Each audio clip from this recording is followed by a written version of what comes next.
You're listening to the Run for Your Lives podcast.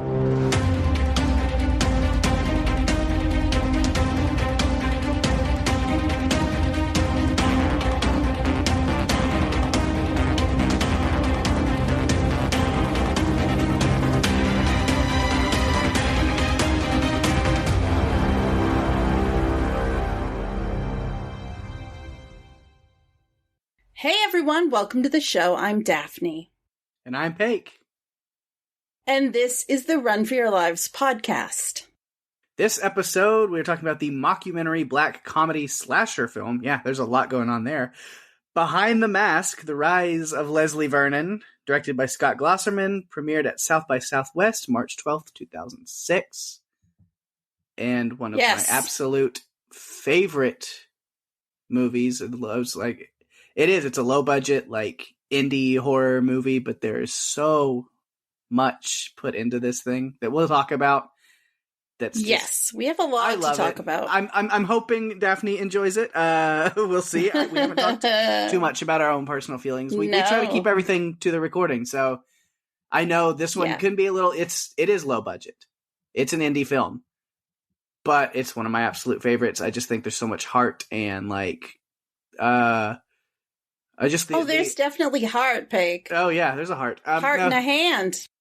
But yeah, just the whole thing is a love letter to classic slasher horror, and it's great. It really is. It really is. I have to agree. There were a lot of connections to some of the biggest movies in the horror world, and I appreciated that. That's one thing that I appreciated about this film, is I did feel like it was a love letter to everyone who came before. And even some movies that I wouldn't have considered to be such big deals. There were connections to that too. There were a lot of connections. Yeah. To other films. And yeah, I'm really looking forward to talking about this one. All right. Me too. So and that's all I'm going to say. Yeah. Okay, so Behind the Mask, The Rise of Leslie Vernon was filmed in and around Portland, Oregon, including Troutdale, Banks, St. Helens, Estacada, and Salvie Island, as well as Camp Androscoggin in Wayne, Maine. Imagine my surprise. That part of it was filmed here. Oh, yeah. Yeah. So this is the directorial debut for Scott Glosserman. The story was written by David J. Steve and then adapted by Steve and Glosserman into the screenplay for this film. It had a very limited budget and there were restrictions on location, so parts of the script were rewritten during filming to accommodate some of these last-minute changes. They were still looking for locations for some of the scenes, even after filming had already started. One of the taglines for this film was, Jason, Freddy, Myers, we all need someone to look up to. I actually saw one of the posters. The budget was estimated at about $800,000, and it did just $69,136 at the box office. It's 92 minutes long. And Pake, bring on the synopsis. All right. So the next great psycho horror slasher has given a documentary crew exclusive access to his life as he plans his reign of terror over the sleepy town of Glen Echo. Yep. Yes. Reign of Terror. There's so much for me to say about this film. There's so much. Up until when we recorded, I wasn't sure where to even start with all of the things I have to say about this film. Mm-hmm. But I know it's one of your favorites, so I'll try to be kind. Yes, because I've totally done the same for you always. Never. You have never been kind. You have ripped movies to shreds. Gently. So. Gentle shredding. Gently? Gentle shredding? Yeah, sure. I don't know. Tony, did he gently shred 30 Days of Night? I don't think it was gentle shredding. But we'll see. Hey, I think me and Tony have patched things up now after Dawn of the Dead. You right? have. I think so. Maybe. Maybe. We'll see. Hopefully. Yeah. But all right. Man, yeah, I don't know. Hopefully that you are fond of this movie and don't rip it apart, because then the podcast will have to be over forever because I can't deal with it. No, I'm kidding. I'm just kidding. Oh, but Peg, we have so many more movies on the list. I know. You don't want to end it so quick, right? No, There's so many. I'll take it in ones. stride. I'll cry myself to sleep tonight, but then I'll take it in stride here, so it'll be fine. No, I'm kidding. All right. I feel like maybe we should just get into this. Yeah, let's and go. Start where we always start. Yeah, we start with characters, which, funny enough, I guess the main character, I mean, his name is in the title of the movie, would be Leslie Vernon, but also Taylor is very much the main character of this movie as well. And so it's kind of hard to decide, like, okay, do we cover one, then the other? Which my notes are set up, I have them separated, but honestly, I don't know if we can really do it that way too well. We may have to just combine kind of our notes back and forth on those two, because even in the story of this movie, they are connected. There's a reason. Oh, they definitely are. They definitely are. And I feel like for this movie, we should really just connect them into one character arc from beginning to end. So let's do it with them together. Yeah. Because there are other characters in the film, but these are the two main characters, and they're the ones that we're going to talk about the most. Yeah. There are one or two others that I think we should talk about, but as far as the story itself and the character arcs, these two are intertwined. Oh, yeah. So we have to do it. Of course. And yeah, it starts off... Well, we get the very opening is, of course, Kelly going through the setup, the preparation, the drive-by kind of thing that was a flyby, I think is what he called it. And we see it from her perspective, kind of cinematic, and then we'll see it from another angle later. But, after that, we kind of set up, it is a mockumentary, like, we said a little bit earlier. It's kind of a satire of things, but also an homage, because they do point out like tropes that are in a lot of slasher movies and they kind of make fun of some of them, but they also kind of give reasons or pay respect to some of them too. So it's great. It's a slasher film that pays homage to slasher films, yeah, in a different way than others that I've seen that have tried. But some of them very much just by name. That's the opening is. We get Taylor's opening monologue for the documentary, where she mentions Jason Voorhees and Crystal Lake, Elm Street and Freddy Krueger. She's asking an Elm Street resident about Freddy Krueger, who is played by Kane Hodder, who played Jason. So there's an interesting switch. Like there's where the crossover universe is already beginning in weird ways. We have Jason's actor being questioned about Freddy in a movie that also name drops Michael Myers. So it's... Yeah. That house, I looked into it, and then they even went so far as that number on the house on Elm Street that looks really a lot like the house that was on Elm Street that Nancy lived in. Uh-huh. They even went so far as to put the very same exact, number. I think it's 1426 or 1428. Uh-huh. Yeah. They went that far. Yeah. To connect us to that. I have to admit, that was neat. Mm-hmm. I liked that. Yeah, it's cool. Just like the people that they got involved in this movie shows that, the films and things that they're paying homage to and really giving respect to are being respected because they felt respected. I mean, they said you give this, Friday the 13th nod and Kane Hodder's there. Mm-hmm. Nightmare on Elm Street is name dropped. Freddy Krueger is name dropped. Robert Englund is in the movie. Yes, he is. There are so many things that I have in production notes about this movie and all the connections. It's pretty incredible, all the little things that they included in to help it be the love letter that it is. Yeah. So, yep. So this one takes us to Glen Echo, Maryland, of course, for the rise of the legend of Leslie Vernon. You know, out of the names that strike fear in your heart, Jason, Freddy, Michael Myers, Leslie Myers. You know, yeah. Maybe because we don't have any, like, context. I mean, the name Jason doesn't instill me with fear for any other reason other than Friday the 13th. Mm-hmm. I don't know. Jason Kibasi is a pretty terrifying guy. No. Uh-oh. He is the pod father. Wow.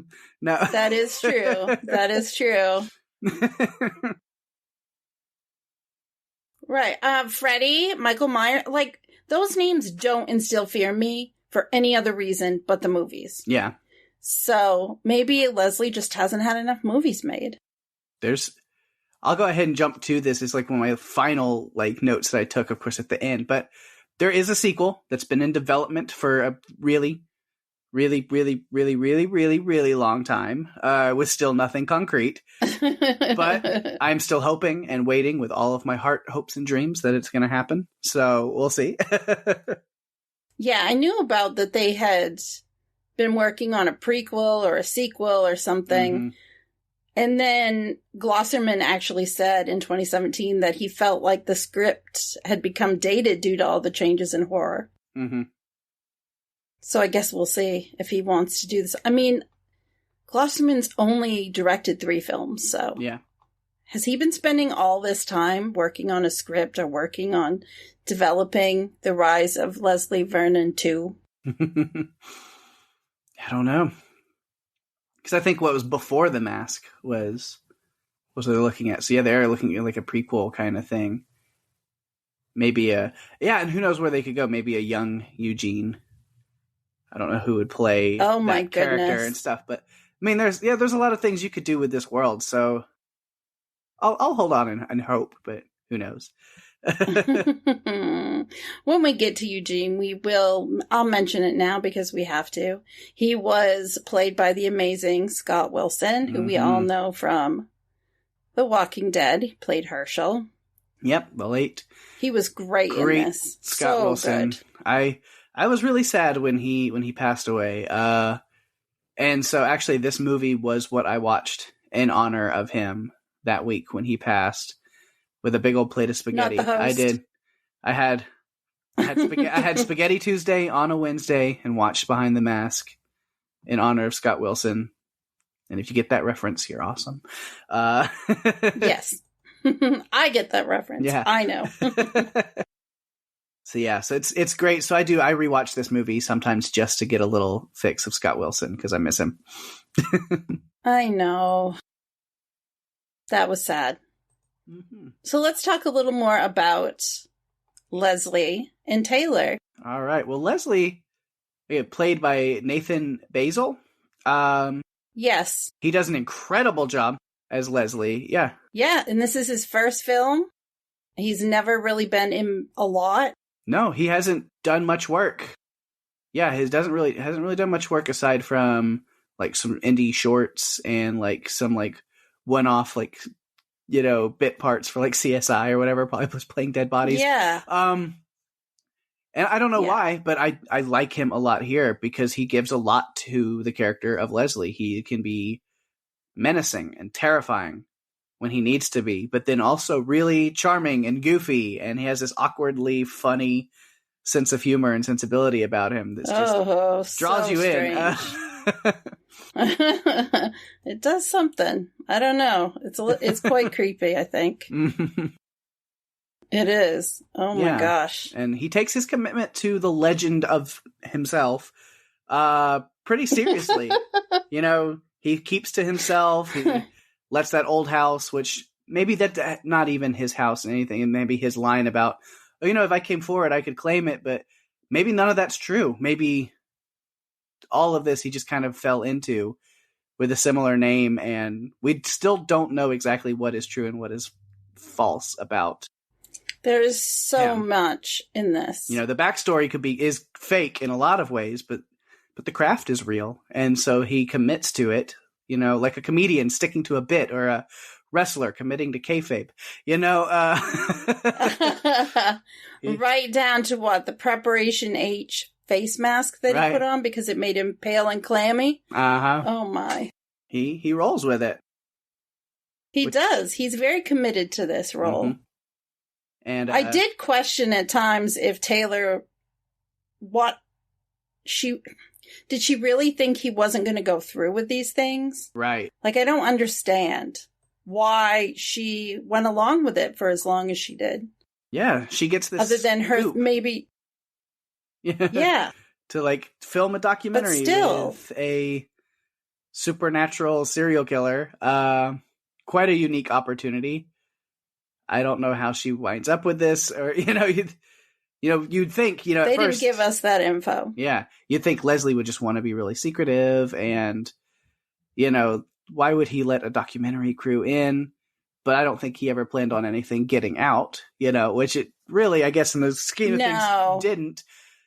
And so as you go through the movie, you kind of realize, you know, this enigmatic character of Leslie, you know, he's changing his usual process, because I think you said you picked up on it a little bit before the reveal. Taylor is his true survivor girl, you know, so he's letting her into the process of everything going on is kind of a new way to play the game, so to speak, for himself. It's kind of like an in-your-face way of playing the game. Yeah. He's giving her all of this information with her not having a clue that he's doing it. She doesn't understand that she's the target. Yeah. She's the victim. And I think it was after they went to look at all the kids at the school, and he's pointing out, well, this girl is this, and this guy is this, and these two can't run very fast. And you pick a girl that ties them all together. Yeah. And they have to be a virgin. Yeah. That didn't work out very well. No. It did for him. I mean, he knew. He knew about Kelly. Plenty. He knew. He'd been following them. Yeah. The red herring. That was, you know, another term that was thrown out throughout the movie a lot. Kelly was just his red herring. And Taylor was the survivor girl the whole time. She was. Watching her realize that it's her. Like, when they're in the barn and it's actually coming to her, oh my God, it's me. Yeah. And then Lauren goes to her and says, well, what happens to me? And it's just like, you're going to be dead. That's she doesn't say it, but that's what's going to happen. You're going to be dead. Yeah. Yeah. Yeah. I'm jumping back a little bit. Yeah, just kind of some montage moments or whatever, like, you know, documentary moments with Leslie. My favorite funny bit of dialogue with him, I think it's my favorite quote from the entire movie, is he's sitting there punching the you know, bag and the sandbag, and he's a little winded. And then he has this line where he goes, "You have no idea how much cardio I have to do. It's ridiculous." And then Taylor has this little, "Why so much?" doing her best, you know, in her interview. I know where you're going with this. He goes, "Well, you got to be able to run like a freaking gazelle without getting winded. Plus, there's that whole thing of making it look like you're walking and everyone else is running their asses off. And I got to stay with them. It's tough, man. It's tough." Yeah, I thought that was kind of funny. I actually noted that too. Mm-hmm. I think the whole story that was built about a boy being thrown over the waterfall and about to take revenge on the town that murdered him, and his body not being found, and picked clean by the turtles. And he had two turtles. Named Church and Zoe. Yeah.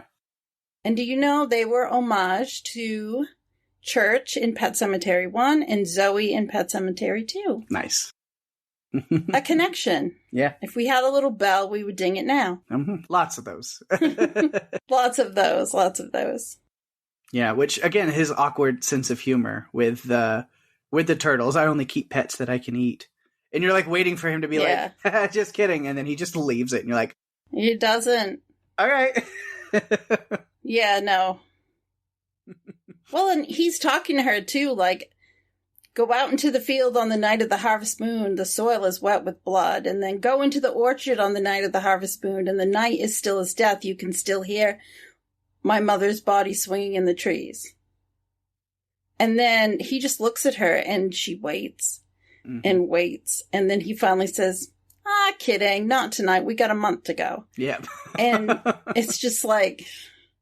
Yeah, you don't know if he's serious or not. Right. And maybe that's why she didn't pick up on it before now. Mm-hmm. But he was also really funny because there was at one point he was, I think she asked him why he wasn't out and about more at the house. And he said, if this is where I'm going to reappear, I can't really be seen mowing the lawn. Right. And so that was kind of funny too. Yeah, he's a hard character to read because... Like, he's this cold-blooded serial killer, but he's also just a real fun and funny fella. You know, like, that's just what you get from him. You're going to take him out for beer. Hey, I would love to have some beers with Leslie Vernon, man, as long as he doesn't kill me. You never know what he might put in your drink. Yeah. I'm probably not his type, so I think I'm okay. Yeah, but yeah, it's cool. And you mentioned the scene where he's at the school showing Taylor the like little friend groups and explaining the Survivor girl and things. And as he's doing that, of course, you see the three little girls in the white dresses playing jump rope back there. 1, 2. Yep. Just great reference, great nod. And that's one of a bunch of those that are in this movie. Yeah. Nightmare on Elm Street. 1, 2, Freddy's coming for you. Mm-hmm. Whenever I see that, that's where my mind goes. Yeah. Yeah, there's great nods to all kinds of things. And I'll point out a couple of them. I know there's some also in your like production notes that I will leave. Yeah, but there's so many. Yeah. So yeah, it's fun. And then we get the opening scene, like I mentioned a little bit later. But from their perspective, where Taylor's helping out by pulling the brick out from the door, and we're kind of seeing the preparation behind that little moment, that flyby. I think that's really fun. So much preparation. There was so much preparation. You just never knew until you watched this movie. Mm-hmm. Then you learn. It's another Leslie line that's just a throwaway line that's so funny, just as like a trope or like nod to the tropes and stuff. Is a lot of what we use is CGI.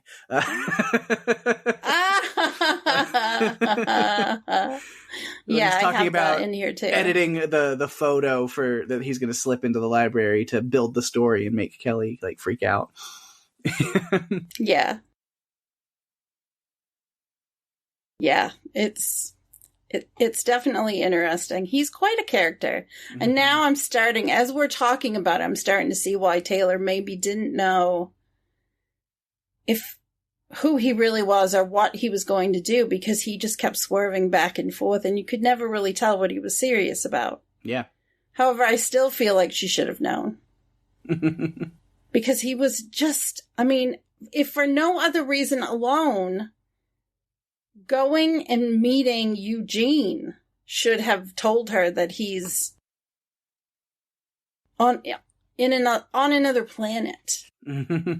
But it didn't. Yeah. Well, since you bring up Eugene, we'll take a detour from our Leslie Taylor conversation. And I want to go ahead and we'll do the notes that I have on Eugene and Jamie. We'll kind of jump. We'll take a little detour to those characters because it's a perfect time to bring them up, because as you mentioned, maybe she would have started putting things together, because this is some of the first moments where you really start putting things together, especially on how everybody watches. I've seen it so many times. I know. So now I'm picking up on like these little hints that are here. When they first get to the house and Jamie's the one that opens the door and she looks at Taylor and goes, "Oh, this is and stops there." So, hint, hint. Like, oh. Because you think Taylor would just be, the documentary. Oh, Leslie told them about the documentary thing. But Jamie is thinking, this is thanks for letting us in on this. Mm-hmm. Like, she's very much. And then even Eugene, when they're sitting there before they leave and they're discussing how things are going. And Leslie says right there in front of Taylor, well, I was telling Jamie earlier that I think this girl's really coming along. And literally, she's coming along with you everywhere you go. But then Eugene even asks about, so what about the red herring? To which Leslie answers, she spends a lot of time at the library. Well, that's Kelly. Kelly is the red herring. It's just the fact that they're hedging their bets on the fact that Taylor has no idea what red herring means. Like, that's just and she doesn't. And I just thought that she would have been smarter than that as a journalist. Mm-hmm. But she wasn't. Because she asks, well, what's the red herring? And he just gives an explanation, which we find, he's just making something up on the spot. Oh, that's the, where I'm going to kill the librarian to make her think, or, send her on this, like, thing. And she just buys that explanation. Like, oh, it's an attack on her, but you don't hurt her. Okay, got it. Yeah.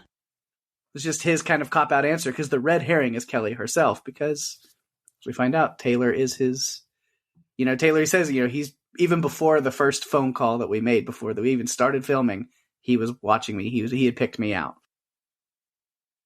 Oh my gosh. You're right. I missed these because I had never seen the movie before. Yeah. So this is only my first viewing, which is only a small fraction of the number of times you've seen the movie. Right. But yeah, I was trying to see if I had anything else really about Eugene and stuff. There's other little nods and notes and stuff. Like when they get him out of the tank, the first shot we see after that scene, God, when they're in the kitchen, is there's just a knife laying on a cutting board with an upside down reflection of a face in it next to a red bell pepper. Like, ha, Halloween again. Like, you're getting this, all the little things. It's the little things. Yeah. I liked when they were in the backyard, just talking about everything like it's no big deal, like serial killing, like, oh, it's not, And Eugene says, I'm not talking about the guys who worked really hard, like Jay and Fred and Mike. Yeah. I'm like, Jay and Fred and Mike, is that really what you call them? Yeah.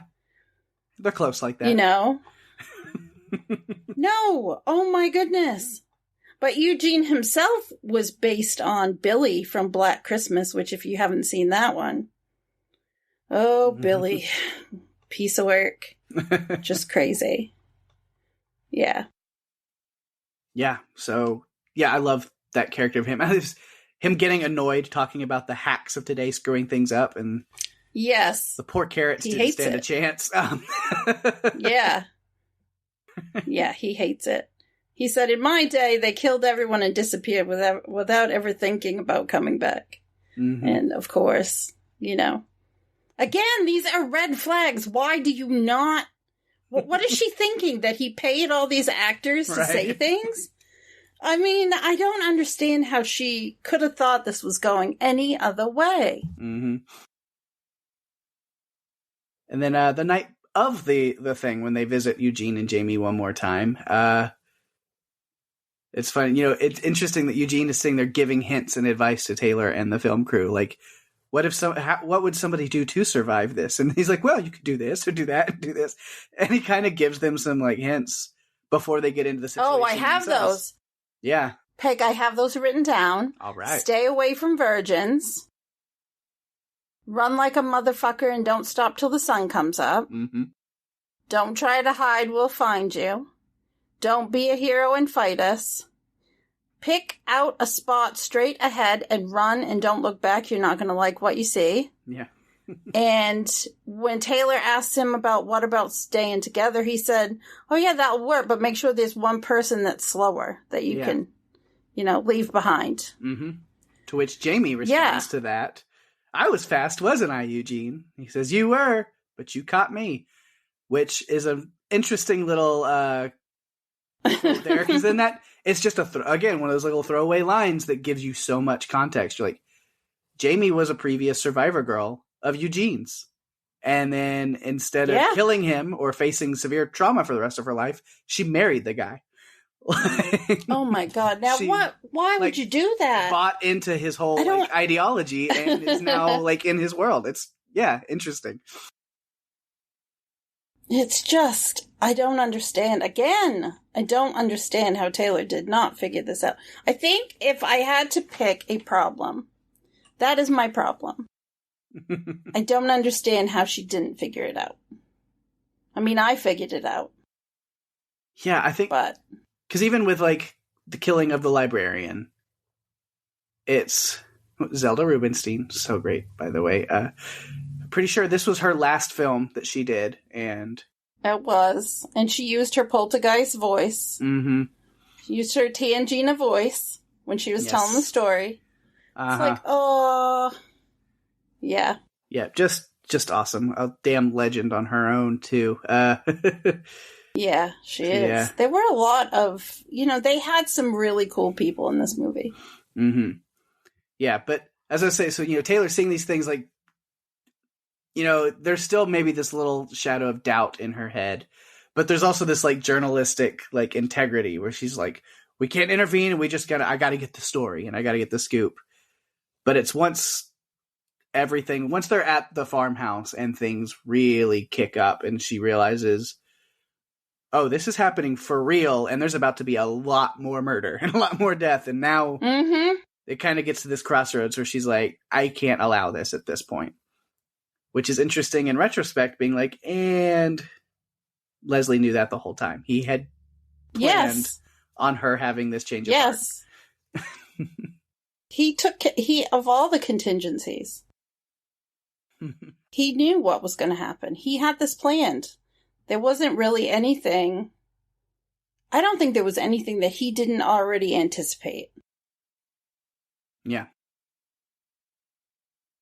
Even, do you think he anticipated her going to the diner and confronting Kelly and then having Doc Halloran confront her there instead? I mean, he was sitting there outside waiting for her to come out. He was really mad. No, I don't think he anticipated that because he was really, like, he grabbed her and pushed her up against the van. Like, he was a bit violent, I guess, with her. Yeah, Leslie Mancuso from Reno was not happy. No, definitely not. Yeah, he was definitely not happy with that. Mm-hmm. He didn't want his old psychiatrist popping up in town. Yeah, but he kind of did, because it's a rite of passage to have an Ahab. Oh, yeah, they were so excited. And then the night Leslie that has he went an Ahab. off... He's, we have an Ahab! What's an Ahab? Oh, my God. The night that they went off to the house to do everything, I mean, Eugene and Jamie were acting like he was going to prom. Mm-hmm. It was like he was their adopted son and he was going off to prom. Because, they're talking about everything he's going to do. And it's like, he's definitely going to do everything he said. Like, I never really doubted that he was going to. Yeah. But she did. I mean, she thought he was... I don't know what she thought he was doing. All of these things, going and showing these people. But then remember, he also was talking... When he showed them the original people, and then... What was it that happened with Kelly? Like, he went to the school and he showed them the people... But was Kelly there, or was that just like a decoy group? That was just an example. Yeah. He says that, it's like, so that's the girl you thought of? He's like, oh, no, I've already got a girl picked out. Like, if you thought that I hadn't already solidified a group of people before starting this process, we'd be way behind schedule. I'd be way behind. Yeah. Yeah, that's what I thought. So, yeah, it was just an example. And then he brings them to Kelly's work to do the flyby. Then he's like, now this is where we're dealing with people directly involved. And after that little flyby there at the diner is the first time we see Robert Englund's Doc Halloran. It's a real quick glimpse, and if it's your first time watching the movie, you don't even know it's him. It's quick. But, which again, the name Doc Halloran itself is a fun reference. Of course, The Shining. Yes, it is. Dick Halloran, but also because Doc was the name that he called Danny. So it's kind of... Yes. Another connection. Yeah. Yeah, there's so many connections. But yep, it's... I love all the little nods and connections. It's so fun. Well, and he's dressed and looks like Dr. Loomis from Halloween. Mm-hmm. Like, he's got the same goatee, he's got the same jacket, the same clothes. It's just another connection. Mm-hmm.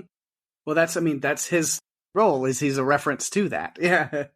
The doctor who...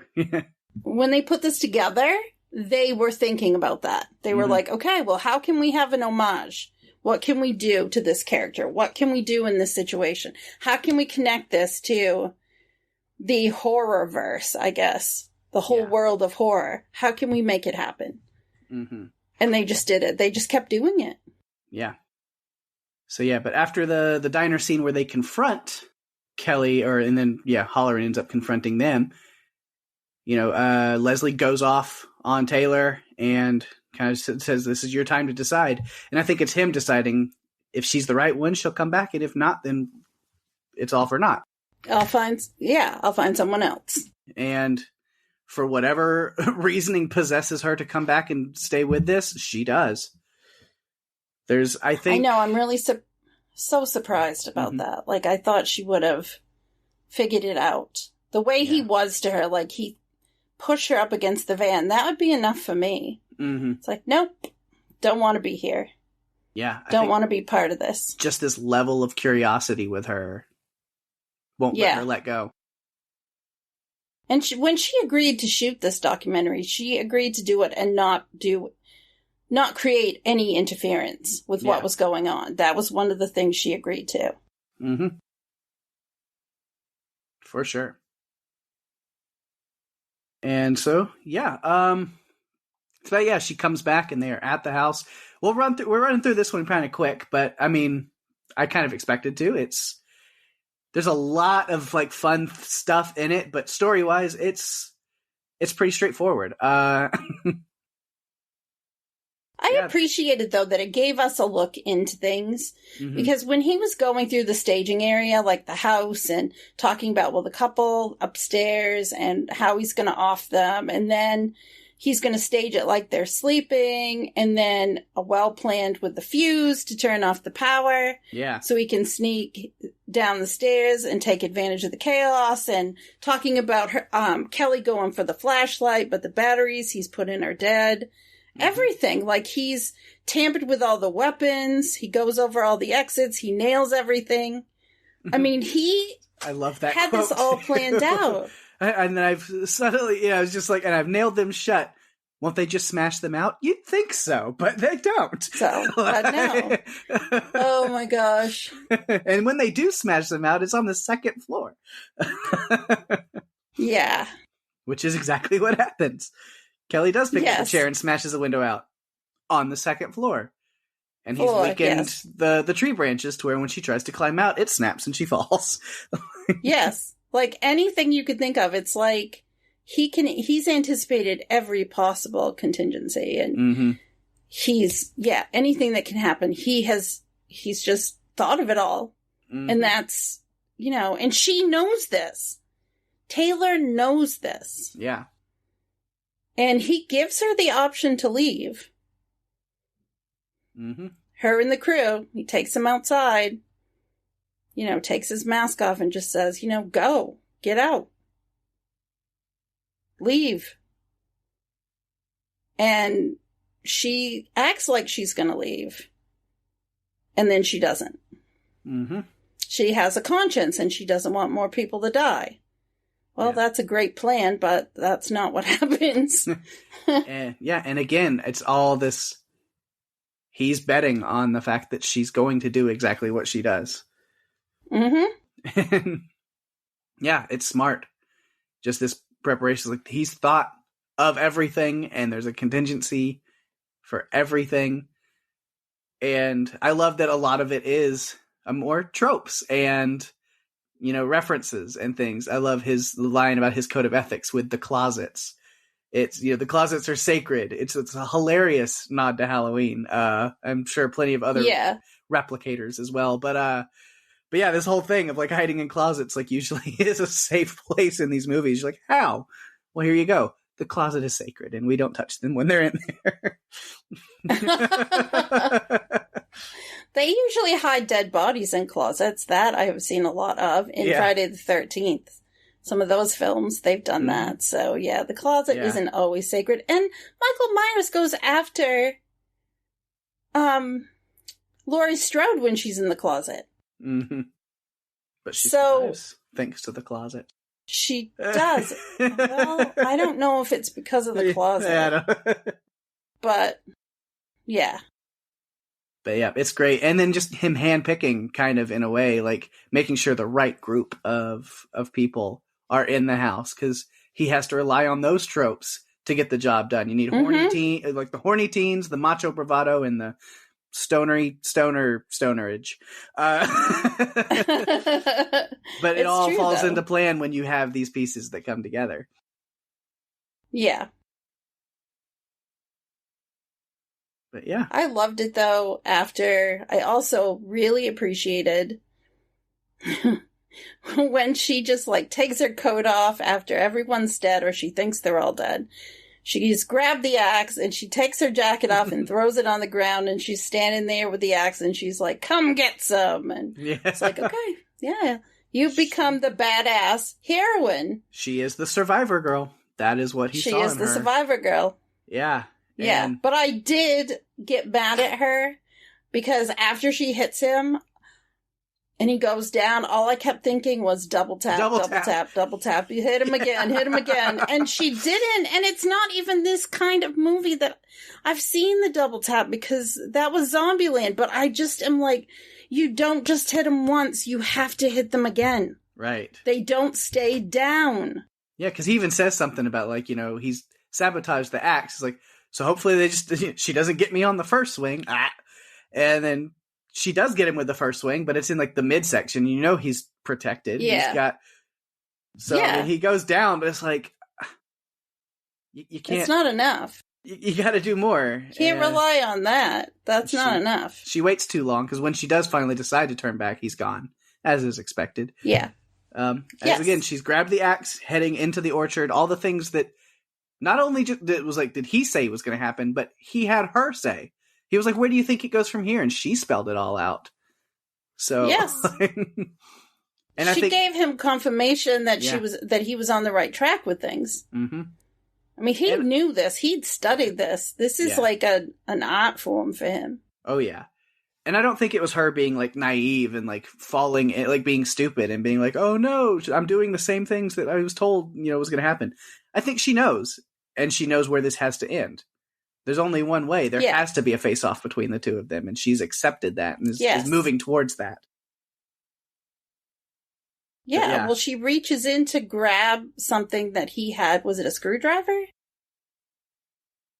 On his belt? Oh, she grabs his scythe. As he said, and she will reach for my weapon. And she did.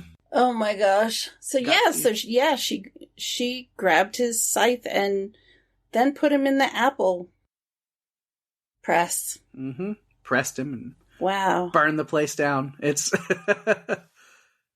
great. But there's a lot of little things in there. I was like, cute to real bold of you to assume that the van wasn't sabotaged also. Yes, he was gonna do that. Or the little swerves of taking the dead bodies and hiding them in the van because he knew they were going to go check. Even though we saw him earlier with spark plug. And I wonder, was that the spark plug from the van initially? Even he pulled their spark plug out and show them. Yes, spark plug. Right away. I don't feel like getting run over tonight. Yeah, he's planned everything. He knew what was going on. He was way ahead of her the entire time. Oh yeah. And now, even though we've gotten all the way to the end to his death, I did want to point out one of the coolest moments of the movie is when they decide we're going back in and we're helping these kids. She's had it, and then the documentary is over. And at that point, it flips. The movie drops the handheld camera style and becomes cinematic. So it's it's a shift in tone, story, theme, and even visual. We walk out of the satire mockumentary and we walk into a classic, real slasher movie. And it's so which I thought was clever. Done. Yeah.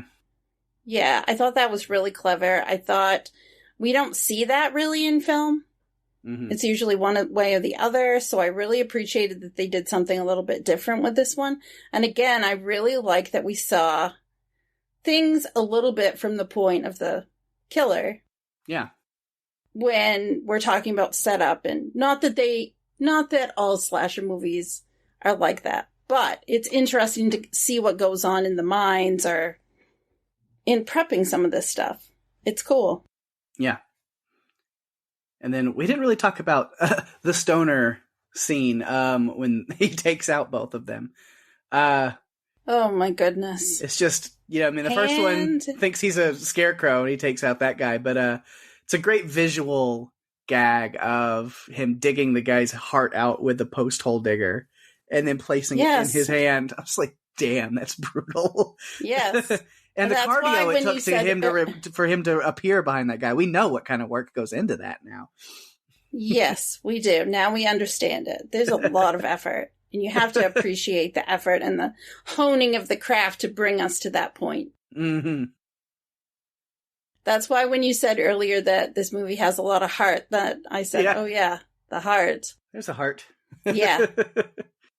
Puts it in his hand, and then he brings his hand and brings it over to his face. Like, whoever the stoner was, he had the heart in his hand, and then the stoner brings the heart over to his face. And I'm just like, okay, do you really need to see it to know that it's happened? Right. Because I'm pretty sure you would know. Mm-hmm. Yeah, as he lays there dying. Mm-hmm. It's a fun visual. So yeah, it's funny because I'm like, what notes have I covered and what have I not? Because we're jumping all over the place, but I knew we kind of had to. You have to with this movie. It's hard to go with a character arc because there's not an evil to good or good to evil transition. It's more of a full story with a very few number of characters. Yeah. So at the end with that, Doc Halloran, which I love when he shows up during the thing, because, this whole buildup of, there's an Ahab and he's going to come in, he's going to, try to shake things up. And Leslie the whole time's like, no, he's not even that big. He's not that important. And then when he shows up, it's true. It's like, oh, Doc's here and he's down. Oh, wait, no, he's back up and he's stabbed and he's down again. Yeah. But then we see that, is it Doug? Yeah. Yeah, Doug and Doc did survive at the end. They did. Which was cool to see. Yeah, because we don't I thought it was gallant of Doug to stand in front of Taylor and say, you have to go through me to get to her. Like, he was trying to protect her. He didn't die. He was it was literally, he goes, well, you're going to have to go through me. And then Leslie responded with a, that was easy moment. It was. Oh my God, you did it. You really went there. Oh my gosh. He just slammed his head in the wall and he laid down. I mean, I don't know. Passed out. That was it. I bet he's got a headache after. But yeah, so then at the end of the movie, and then we get to credits, which are so awesome to me. Again, Talking Heads, Psycho Killer. Love that song so much, and it is forever tied to this movie for me. I can't think of one without the other. They're synonymous. It's just... Yeah, definitely. I think Behind the Mask, I get that song stuck in my head, and if I hear that song, I think of the movie. So... I know. Now it's forever ingrained in my brain now. I loved the song before, but now it's like, oh boy. Yeah. It's going to be synonymous with this film from now on. It's just how it is. Yep. And then if you sit through the credits entirely, then you get to see a fun little something there. A dead and crispy Leslie turns out to be not as dead and crispy as one might have thought. He's definitely crispy. Definitely crispy. Yeah. And it's in black and white, so it's... Yeah. At least it's in black and white, so it's even creepier, I think. Yep. So we get the return of Leslie Vernon, hopefully sometime, because we do. In that classic, again, another nod to Halloween, but even like most, Friday the 13th or any of those, where it's like, and the monster, the killer, is killed at the end, except they're not, They're not. Yeah. Except they're not. They're still there. Mm-hmm. Yeah, I don't know that I have any other notes because I feel like we've done them all. Yeah, it's, I mean, kind of a quick one to go through and go through the story a little bit and talk about the characters. Just the whole overarching theme of Taylor being the survivor girl the whole time and not realizing it until that moment is really cool. And then, you know, if you go back and watch this multiple times, it's something that makes this movie very rewatchable, is then picking up on all the little hints and things throughout. Yeah, I feel like I need to. I feel like I'm going to need to watch it again to get that. I did also like the little stories behind things, even if they weren't real. Like, I liked...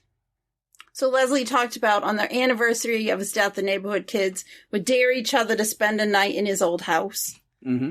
Like, that was one of the things. And I mean, that is something you see in movies all the time. Well, I dare you to stay in this house overnight, and then everyone gets killed. Like, that is just something that we see in movies. And that's something we don't know, is the legend of Leslie Vernon might be true. At least some of it.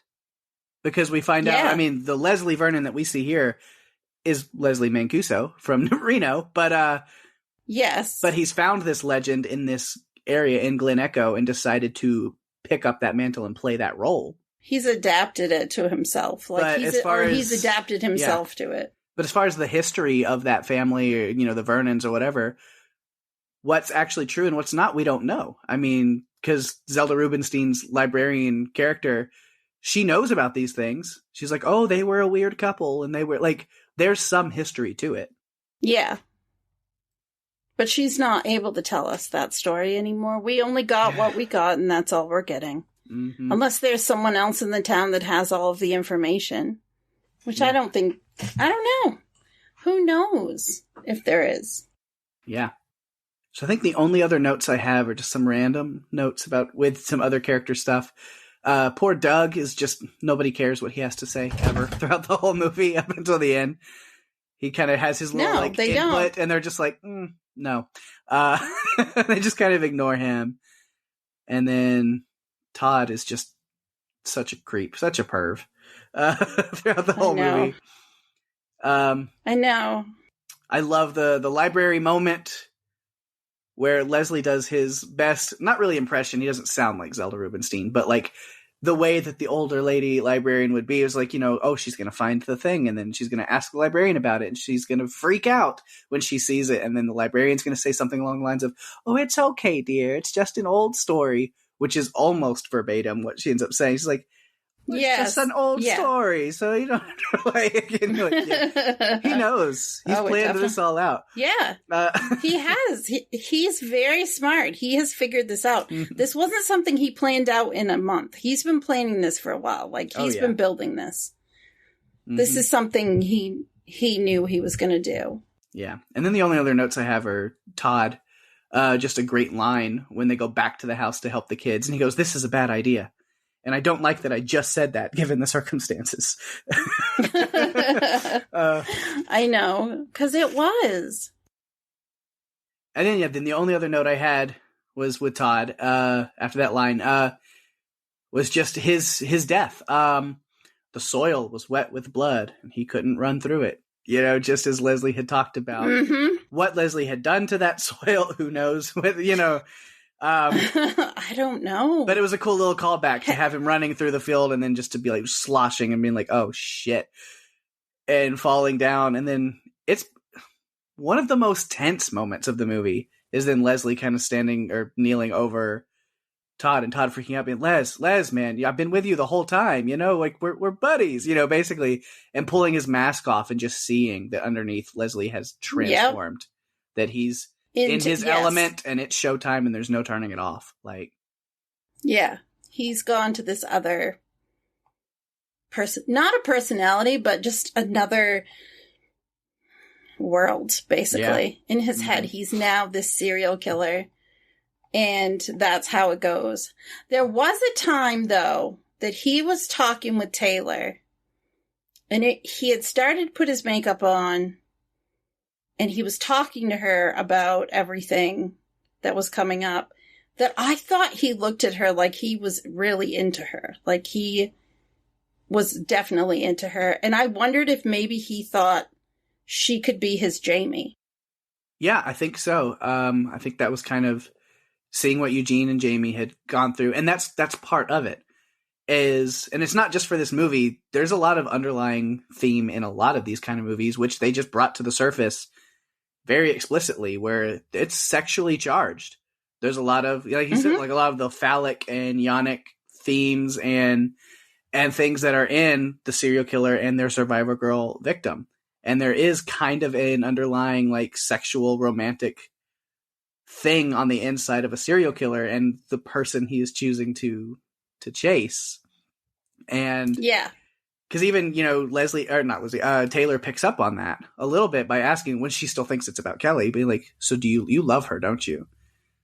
And he, Leslie, knowing really Taylor's talking about herself, having this thing where he goes, well, I love the idea of her. And it's kind of this whole thing is like, that's what this whole thing is about. That's the core of what's going on here. Yeah, definitely. Yeah, that's just something that I thought about. Yeah. So overall, I really liked this movie. Good. I'm glad. More than I thought I would. I don't have to cry myself to sleep tonight. You don't. I liked it. I really liked the way that we got to like a glimpse into things. This movie did things just in a different way. Yeah. And even though it was low budget, I feel like it delivered in pretty much everything that I want for a movie. Yeah. So I'm totally okay with it. I just like to watch you squirm. I don't know. May there be some day where I pick a movie that I really like that you haven't seen that you just don't vibe with. I hope that day never comes. It could. It could. You're just going to have to be real careful what you pick. Right. Then you'll be assured that I won't trash it. All right, so yeah. I mean, I did survive Turkey, so. Yeah, oof. But that, like, Thanksgiving is like its own thing, because I picked that movie knowing it was trash, and just like, that's the fun of that one. Oh, goodness. Yeah, I don't have any more notes. Yeah, I feel like we... Good on that, too. Maybe we'll have to do Rubber sometime. It's been a long time since I've seen that one. Oh, goodness. I've heard of that one. That could be the one, Pake. It could be. That could be the one. Are you really ready for that? I've only seen it once. It's been so long, so I don't know if I don't hold that one as tight in my heart. So, okay. I know what would really weird in its own. What would really hurt is if I started to tear apart Scott Pilgrim. Oh, that would really. You're not allowed to. That would. Nobody's allowed to. I'll put a stop to that real quick now. But nobody would because it's a perfect film. No. Okay. All right. All right. So I think we've gone through our notes. Now I'm interested to see, because I love how you deep dive into some stuff and find some really great production notes and fun little trivia. I'd love to see what you got on this one. We actually talked about a bunch of things already, so I'm not going to repeat them. What I am going to do, though, is go through the remainder that I have on my list. So Scott Glosserman has directed only 3 films. The latest was called The Truth Below, and that was in 2011. Glosserman attended the University of Pennsylvania, where he wrote his senior thesis on The Shining. And we talked about how Doc Halloran's name is a mashup of Doc, which was Danny Torrance's nickname, and Dick Halloran from the same film. So Glosserman's manager would often send him these scripts to read, and the writer of this particular script submitted it because he wanted Glosserman's manager to represent him. And although the manager was not really able to do that, he shared the script with Glosserman, who then worked with the writer to develop it into the final film script.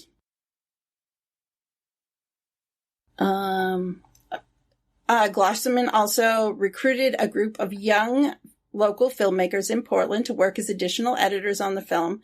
After seeing and being impressed by an independent film they had produced called The Black Shoe Drifter, which I've never even heard of that, so I feel like I have to go look at it. Kane Hodder, of course, we talked about already. The American stuntman played Guy at the Elm Street house. That was the name of his character. Yeah. He was also, in addition to Friday the 13th, he played Leatherface in Texas Chainsaw Massacre 3. He played Victor Crowley in the entire series of Hatchet. And so, yeah, I thought, I wanted to share that. He's very well known for all of the different roles that he's played. Which my DVD copy of Behind the Mask comes with like a sneak peek disc of Hatchet as well. Ooh. I have not watched it, though, but it's in that little box. I haven't seen the first one. I have not seen the first one. I've seen a couple of the sequels. I think because they were available and Hatchet wasn't at the time. And I don't know why I watched them without watching the first one, but, sometimes you just do what you do. So the first time that Eugene and his wife are interviewed by Taylor, a Lament configuration puzzle box from Hellraiser can be seen on the table. And my final note, we've already talked about, it was Doc Halloran's wardrobe, and the beard is nearly identical to that of Donald Pleasance's Dr. Loomis from Halloween. Mm-hmm. There are so many connections that it makes perfect sense that this is a love letter to the slasher horror genre. Mm-hmm. And I think it's a lovely letter. Yes. And as lovely as a serial killer movie can be. Yep. Speaking of slasher movies and stuff, I think actually by the time this episode comes out, we have already covered Halloween Kills. You guys have already listened to it. When we're recording this, it has not come out yet because our recording schedule is a little shift things around. So we record a lot of episodes in advance. Sorry to break the fourth wall for you guys there a little bit. So we have not seen Halloween Kills yet, but we're kind of coming off the heels of seeing that and releasing that in our episode on that then after watching this. So it gets me really excited for that because slasher stuff I don't get into very much, but the Halloween stuff is great. And then this movie is just so much fun to me. And so it gets me excited for seeing what comes next in Halloween. So hopefully while you're listening to this, hopefully we have we've released that episode on Halloween Kills and hopefully we really liked it. We'll see.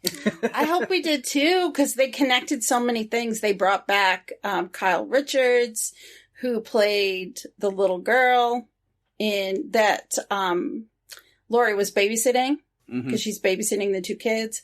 So they brought her back, and they brought in Anthony Michael Hall to play the boy, the grown-up, I think his name was Tommy. They brought them back to play the adult roles. So they're bringing people in. And it's kind of cool, and I'm looking forward to it. And, of course, Halloween Kills has to be, our second ever Halloween special. So, Halloween on Halloween. Enjoyed it. It was great. At least Halloween on Halloween was great. We don't know if the movie was great. Can't speak for that. Yeah, we don't know yet. So go into the past and see if we liked it. That's weird. It's confusing. Yeah, I don't know. It's like digital time travel. What are we doing?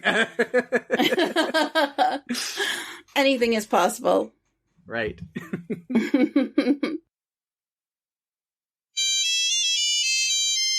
And this is a familiar sound. Yep. Know what's going on here. Feedback phone. Yes. Let's find out what people thought of this movie. I picked it up. All right, it's time for some feedback. We've got a good little bit of stuff, not necessarily for this movie this week, even though we do have one really good one I'm excited to read in a little bit. But we have a little bit more feedback and some even follow-up feedback from some of the same people on Towering Inferno this week. So that's cool. A lot of people really enjoyed that last week. Thanks for listening. They did. Thanks for reaching out. Yeah, we really appreciate it, guys. And thank you to Shenandoah, who messaged us with a few more suggestions for us to tackle in the future. Really appreciate it. Watch for us to be covering those movies maybe some this season or next season. Yeah, lots of good stuff to get to. All right. Well, speaking of the Towering Inferno, I am going to take this first one from Barbie, who saw our post about this podcast episode and said, OMG, I am there. My mom loved all those 70s disaster flicks, so they hold a special place in my heart. Yes, agreed. Good. Awesome to hear. This one comes from our friend Maria, who kind of similar thing. She says, my mom and aunts love this one, and Poseidon Adventure, of course. So yeah, that's Poseidon Adventure is going to be soon on the docket, I'm sure. Yeah, it is. By high demand. Have you seen it? I have not, so that'll be fun.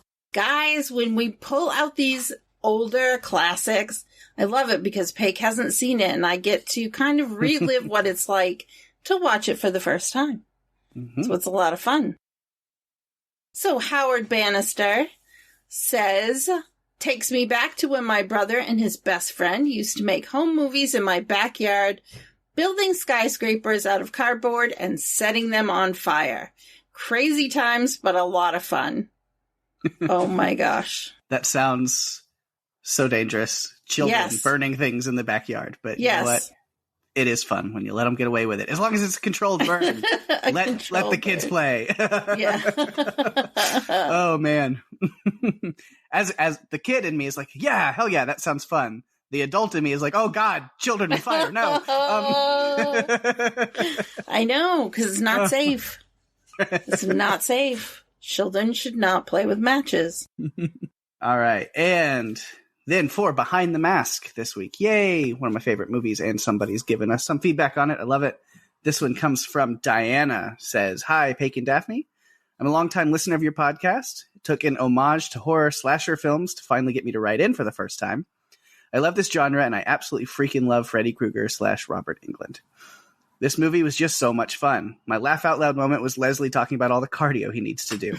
Of course, it must look effortless as he slowly stalks his prey while they run away from him. The use of a mockumentary was an excellent vehicle to expose all of the genre tropes. Everything from gratuitous sex, shed full of tools or weapons, turning your back on the injured but not dead killer, and the killer coming back to life in the morgue were exposed. Let's not forget the archetype characters making very stupid choices. However, I did learn you can't shoot or burn the killers because they're wearing bulletproof vests and flame retardant makeup. That makes perfect sense.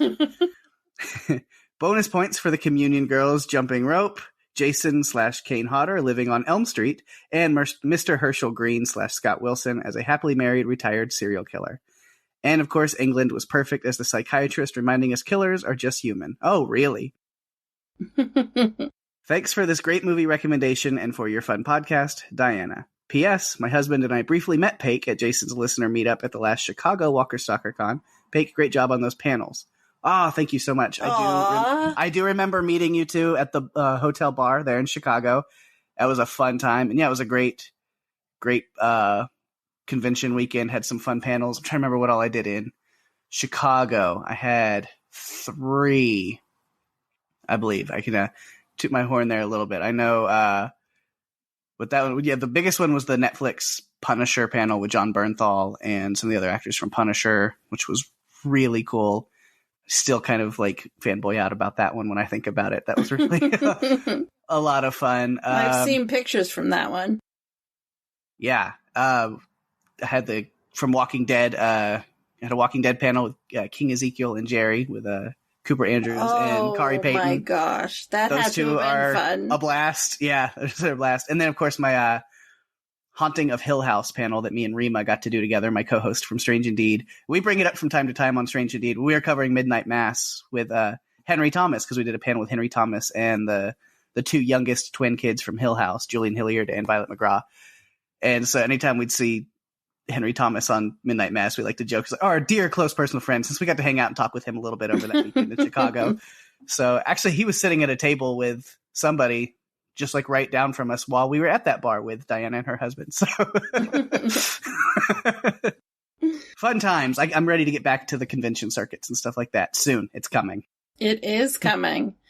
Yes. Mm-hmm. And when you get back to that, I'll actually be going to my first one. Yes. Which is going to be interesting. Yeah. Since I've never been before. Yeah, I teased it on here before because we were supposed to do it in September, and then it got moved. So for those of you who have talked about it, so yes, Fandemic Tour convention in Atlanta will be in March. I want to say like the 19th, 20th, that weekend. Yeah. Off the top of my head. So if you're in Atlanta, be looking at that in March. Me and Daphne will be in Atlanta at the Fandemic convention. So come hang out, come say hi. It's going to be so much fun. Yeah. Looking forward to it already. Got panels and stuff to do there, so it'll be a good time. Yeah. I'll get to actually see you at work on these panels. I've only seen like these brief video clips and lots of pictures, so I'm looking forward to seeing how you make this all work. So it'll be a lot of fun. It's a blast. But if you would like to submit feedback, like Diana, thank you, Diana, for sending it in this time. Mm-hmm. Or Barbie, Maria, Shenandoah in the past, Howard Bannister. You can submit your theories and feedback at our Facebook page at facebook.com/runforyourlivespodcast. You can email us at runforyourlivespodcast@gmail.com. You can tweet at us at RFYL Podcast on Twitter. Reach us on Instagram at runforyourlivespodcast. And if you're enjoying the show, tell your friends. We're available on Spotify, Apple Podcasts, Stitcher, and pretty much any other podcast player that's available, including YouTube and Facebook, because you can now listen to podcasts on Facebook. Go to runforyourlivespodcast.com for all the links you'll ever need, and give us a review on Apple Podcasts, as that's the best way to share the love and get us out there even more. We appreciate it. We really do. Always. So many good ways to listen to our podcast and send others to listen to it. Yes. We like it. All right. Well, I will give a couple shout outs to some good stuff going on in the podcast universe around us. Of course, my other podcast, Strange Indeed. We are pulling double duty, triple duty, but it's 2 episodes, like 2.5 duty. I keep saying duty. My inner child is having fun with that. Yes, I can tell.